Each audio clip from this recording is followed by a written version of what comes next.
Hello, everybody. Sunday Adelaja here. I want to continue the teaching that we have been doing over the weeks.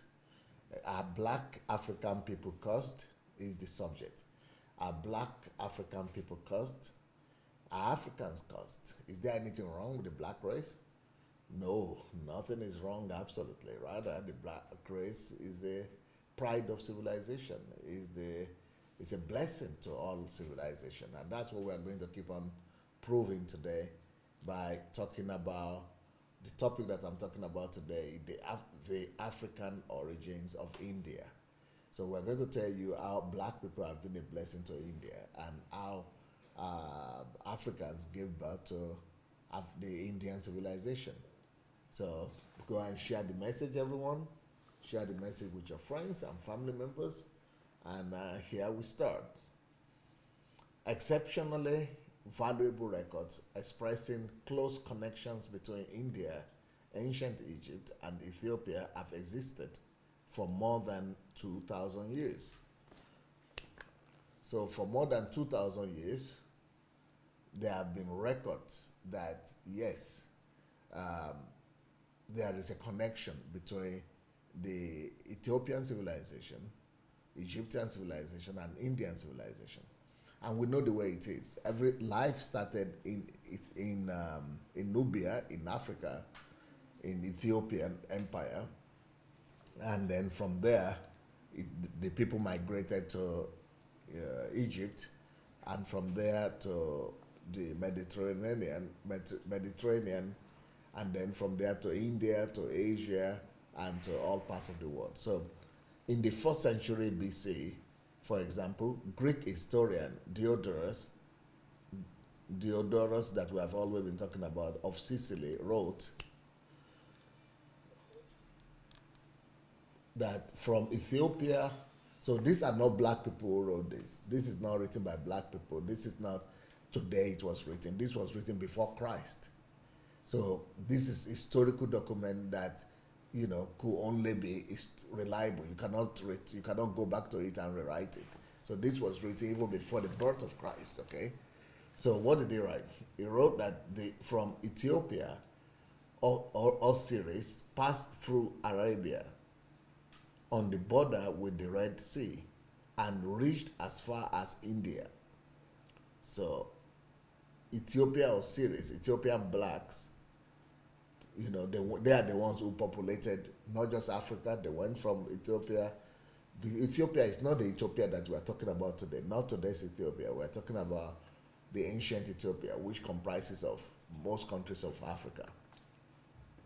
So they went from Africa, went to Arabia, that is the Mediterranean area, then on the border with the Red Sea and reached as far as India. So the black people went and populated India. They built many cities in India, one of which he called Nisa. As black people, he wished to have a memory of the Egyptian city Nisa where he has been brought up. Earlier historians and geographers called all area from India to Egypt, including both countries, Ethiopia, you say. So Egypt was part of Ethiopia at that time, including India. India was regarded as Ethiopia at the point. It was part of Ethiopia. It was part of African, and the reason they called India, Egypt, Ethiopia is because they were all dark-skinned people. So you see, all dark-skinned and black people of this region were called Ethiopians. That's interesting for you to know. So Indians used to be Africans, and Ethiopians means African because African is just a new name, much later. But before, African people used to be called Ethiopians and Cushites. So all dark-skinned and black people of the region were called Ethiopians. At the same time, they were divided into Eastern Ethiopians or Asians and Western Ethiopians, who are the Africans. So that's the division that happened. The Asians were called Eastern Ethiopians or Eastern Africans, and the Africans were called Ethiopians, Western Ethiopians. So these are the drawings from that period. Okay, this is India, right? This is no, Asia. This is not just India. This is different. These are all different countries of Asia. And you could see that they are black. I think these are Malaysians. Malaysians and Filipinos. So the first inhabitants of Asia were black. So these are all over Asia.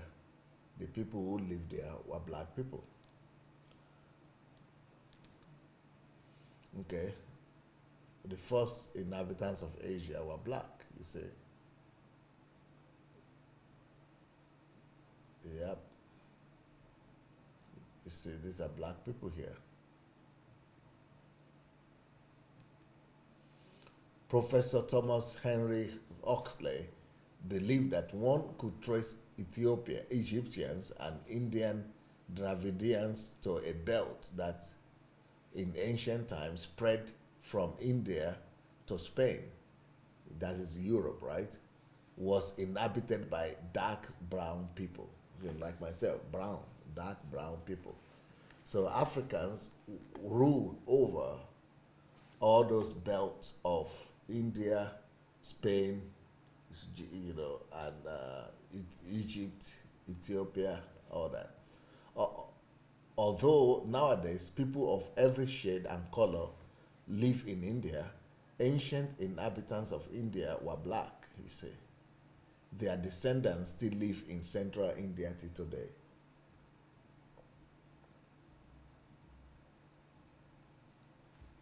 So the people who lived in India before, ancient Indians, were black. They have negroid features, dark skin, thick and frizzy hair, just like mine. Professor Lynn Thorndike, an American historian, describes ancient Indians as short, black people with almost negroid noses. The American historian William James Durant depicts these early Hindus as follows. Dark-skinned, with broad noses, my nose, who we call Dravidians, not knowing the origin of this word. Okay, look at them, look at the Indians here.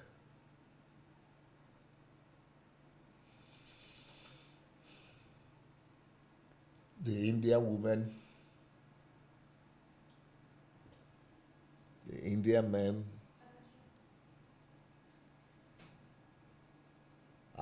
this Sir Arjun Singh, Raja or Prince of Narshigar in central India.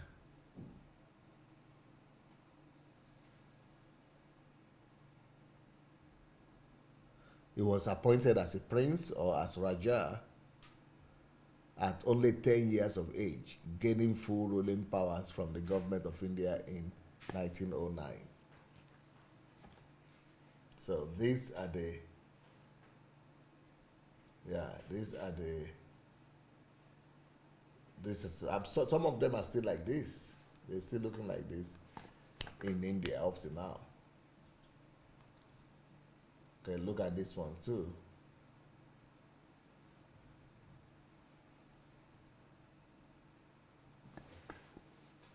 So some people, so in this article is written, are these two from West Africa? Because people are used to seeing West Africans look like this, or East Africans.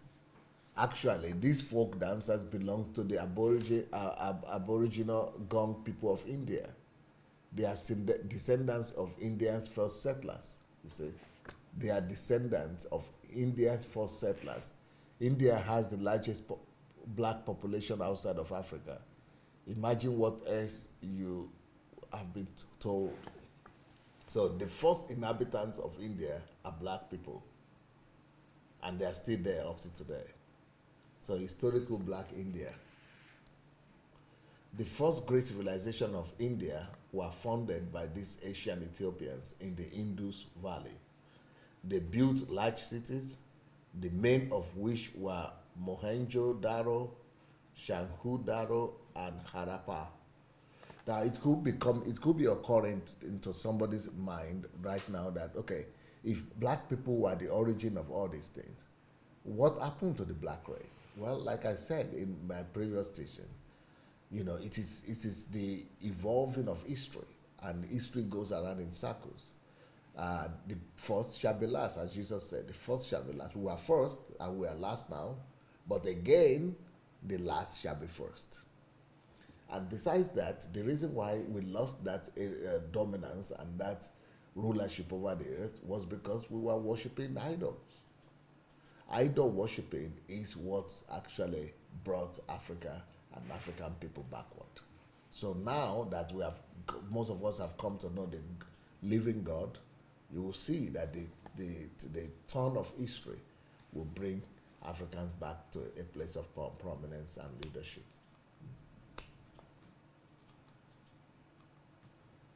Virtually the first public toilets known to archaeologists as well as urban sewage system were found in Mohenjo-daro by black people. The black people constructed the first public toilet, and that is the Mohenjo-daro Empire at that time. There is it. Built by black civilization of India. Dishes and household utensils bore traces of standardization. In addition, numerous weights for scales and embossed stamps were found, indicating standardization and centralized control in trade sphere. Many buildings in the lower city, where apparently wealthy citizens lived, had spacious courtyards and brick stairs, presumably led either to the second floor of the house or to a flat roof adapted for residence. Walls were covered with plaster to prevent impact of moist air or temperature changes in the brick. We are talking about this construction, this building. These are some of the most iconic buildings of India. The elaborately constructed and carved Rani Ki Vav, also known as the Queen's Stepwell. Can you imagine the complexity of this building? And this was all built by the civilization. You see, they found it under the ground. You see, the top of that building is the land, where people live now. But under the land is where they found this. They even invented the process of making stainless iron. There is still an iron column in Delhi, India, that bears not a single trace of rust. Archaeologist Walter Fairservice states that the Harappan civilization cultivated cotton and tamed chickens. Apollonius of Tana, who, according to some evidence, visited India around the 1st century AD, and Christian writer Eusebius of Caesarea, who is considered to be the father of church history, also pointed out presence of Ethiopians in India. In the work The Journey of Alexander, which was written for Roman Emperor Constantius II, India was regarded as a continuation of Egypt and Ethiopia. Amazing. Among others, there are the following evidences that people of the Harappan civilization were black.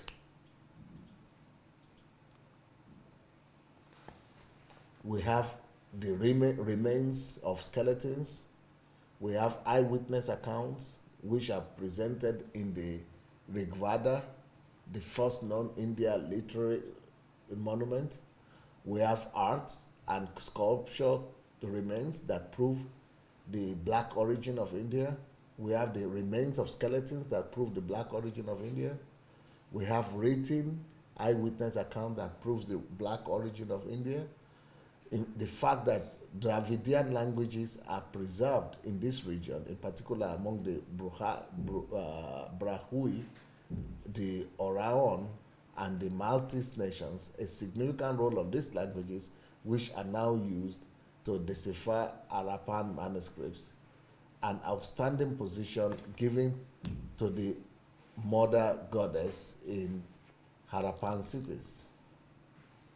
The Dravidians, Sudanese, and Dravidian Ethiopians, Indians.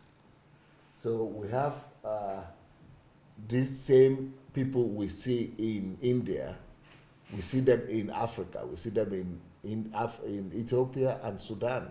The same nationality, the same language. So how did they go there from Africa to India? Because that is the story. That's what we're saying, that they are the same people that migrated over there. Africa extended into what is now called India. The Dravidians, or original people sometimes referred to as Dalits, are Ethiopians and Africans. The term Dalits means bound, and the name may have been given to them by those who enslaved them and put them in a racist caste system at the lowest level.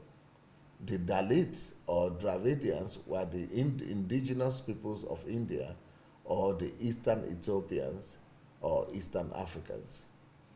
Dravidians are descendants of the Harappan civilization people that were driven out of the Indus Valley to the south of India as a result of Aryan invasions. This corresponds with Dravidian legends, according to which prosperous cities were either ruined or destroyed in ancient times. So this is how they look today. Dalits or Dravidians.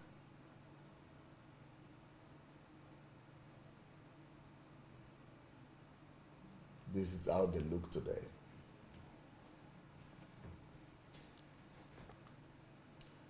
There is both an ethnic group of Dravidians and a group of Dravidian languages, here of straight or wavy texture combined with African physical features is one of the characteristics of this ethnic group.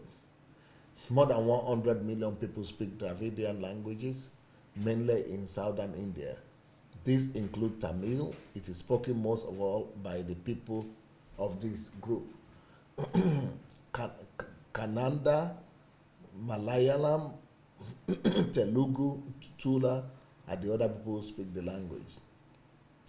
Dalits or Dravidians of Indus Valley. This is the way they look. At least in the 3rd century AD, there were 3 Dravidian kingdoms in southern India, namely Pandya, Shera, and Cholas. And these are their empire, these are the remains from that empire here. There was a city of Madurai in the kingdom of Pandya, and in Madurai there was Sangam Academy. Look at it here. Amazing construction, huh? Unbelievable. Sangam Academy, Madurai. Look at it. Madurai Pandya Kingdom. It was established by 48 extremely educated scientists who set standards for all literary works without exception. Pandya's rulers honored them. Also, women held a high position in this kingdom. This was exactly the opposite to those regions of India where bright white people ruled, or barely white-skinned people ruled. It is believed that in those areas where Aryans ruled, a woman never became independent. According to the legend, as a child, she belonged to her father.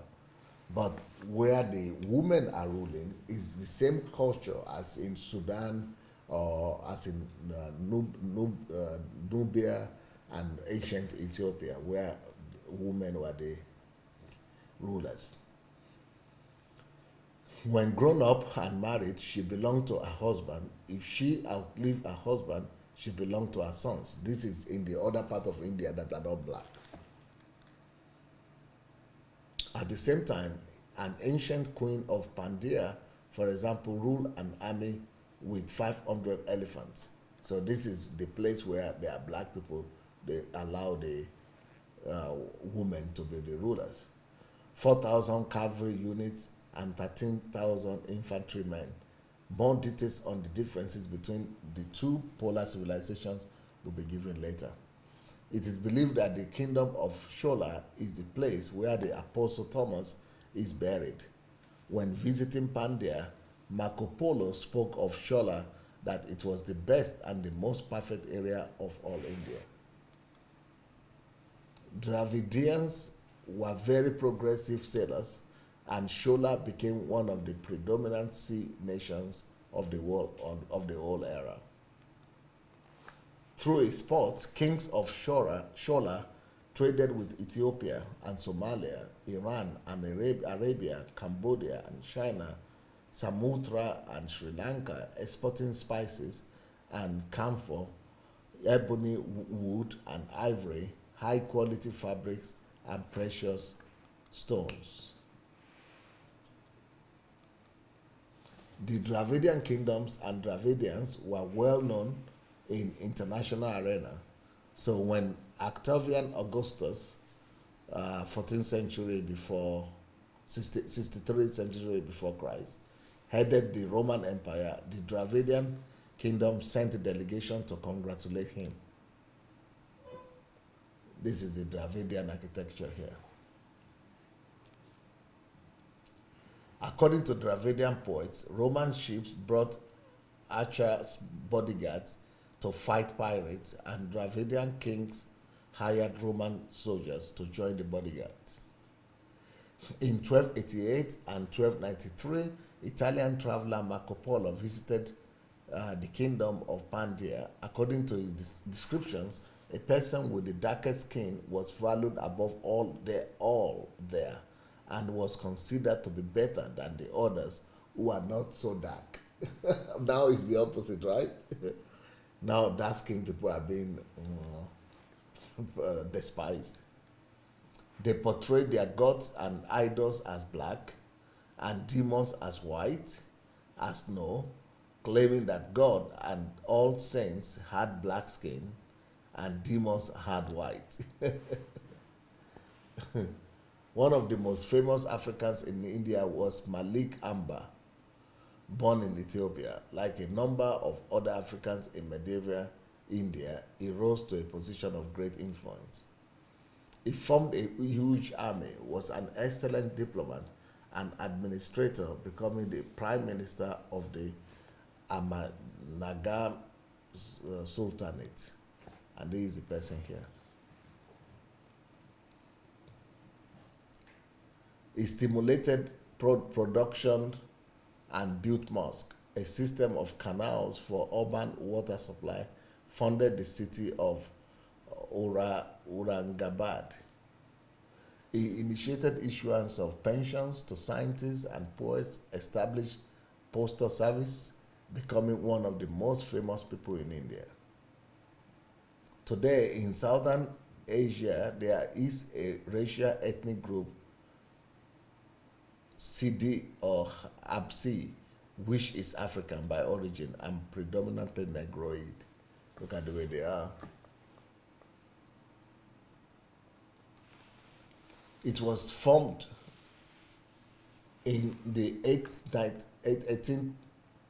19th century as a result of Indians' traditional trade ties with, 9th century, not 19th, 8th to 9th century. Their traditional trade ties with Ethiopia and the Middle East, Arab conquest in the north of the region, and subsequent Arab and Portuguese slave trade.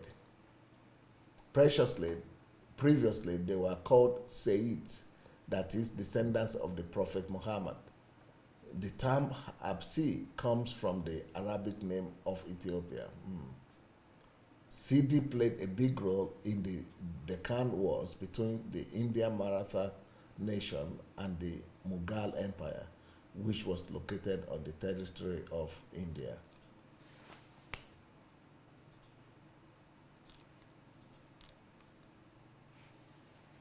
These are the racial ethnic group of Sidi or Apsi.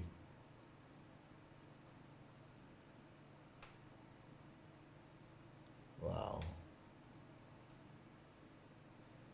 Beautiful people, but totally African.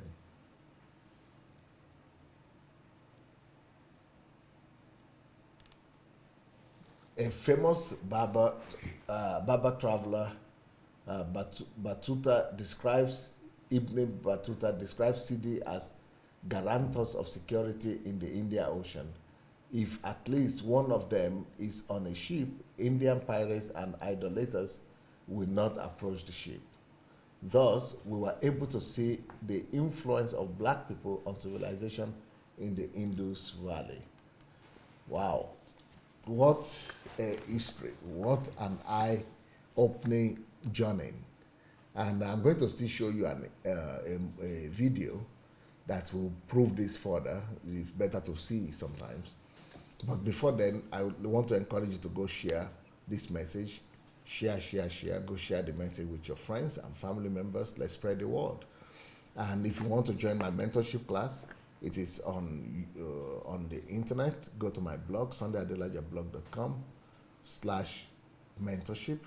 If you want to go to Africa with us, go to sundayadelajablog.com also /Nigeria.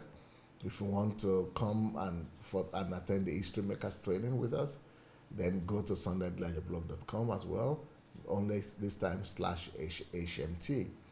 So if you want to buy my books, the same thing, sundayadelajablog.com/books.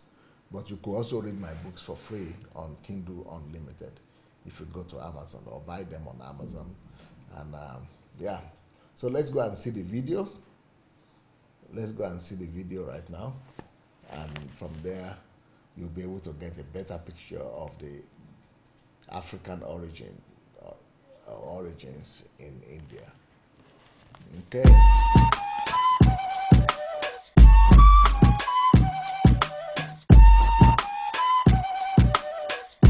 African Adam and Eve, per mtDNA, are the first modern-like humans to migrate out of Africa. They include the various types of black peoples: black Australoids, black Pygmoids, and black Negroids. Enter Europe, Asia, Siberia, Australia, Melanesia, and the Americas. Then you Indians, or you so-called Indians, come and tell me that Australoids have nothing to do with Africans when we come from the same first modern human-like family. These maps of the Omo Valley region, the oldest modern humans, 195,000 years old, coming up out of this region, as I said, migrating around the world from the early documentation that we see here today.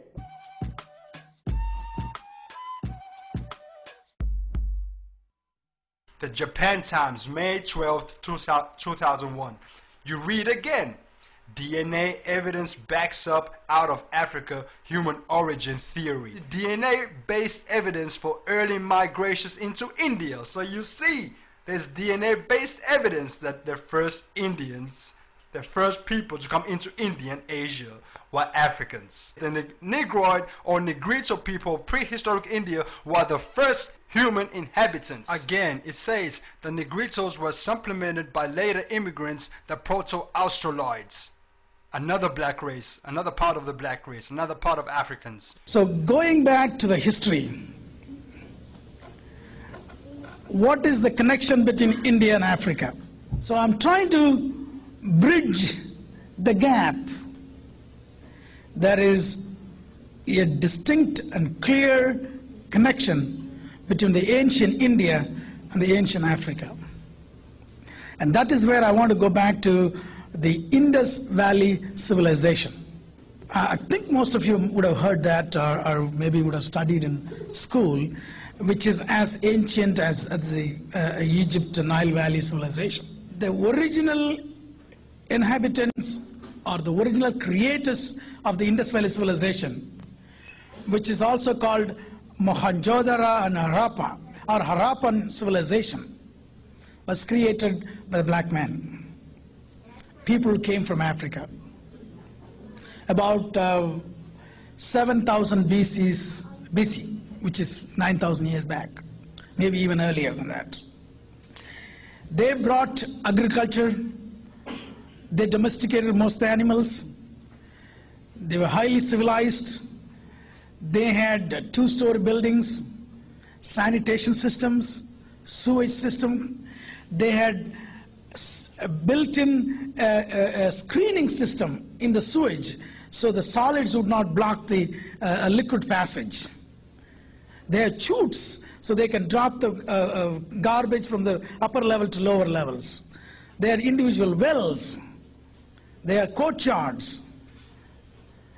Highly civilized conditions they were living. They're very peaceful agricultural people. Very well flourishing civilization. This is the original black people. They were an African group who had left Egypt, Sudan, and Ethiopia, the Nile Valley. They went there with Thutmose III, and before Thutmose III, with other conquering people. They remain in India today, remnants of their families. They are called Dravidians, Tamils, and other such names, including untouchables. Those people, religion, and then they took on the name, by the way, Elamites. E-L-A-M, Elam, was what was Ur, Chaldea, became Ur Elam. In other words, as the Africans conquered that land, on their way all the way to India as conquerors, they changed the name of the land of Chaldea to the name of Elam, E-L-A-M. India used to be called, long time ago, Eastern Ethiopia. The cradle of African civilization by the way of Ethiopia was Central Africa. Ethiopia was Central Africa. Relying on classical authors, Hansberry began in his lectures to outline the antiquity of the classical world intimacy with Ethiopia. His basic argument was that there was clearly contact and interaction between Ethiopians and the people of the Eastern Mediterranean basin hundreds of years prior to the first notations and the earliest use of the term Ethiopian by Homer in the 9th century BC. Clearly an important part of the populations of Arabia, Mesopotamia, Persia and India were of Ethiopian descent. This conclusion was further substantiated by Herodotus' comments concerning the Eastern Ethiopian.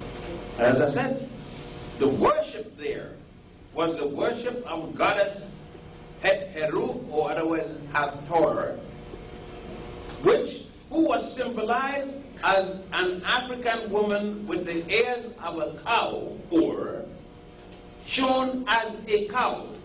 For those of you who have been to Egypt, at Abu Simbel, you saw her shown in the temple of Nefertari.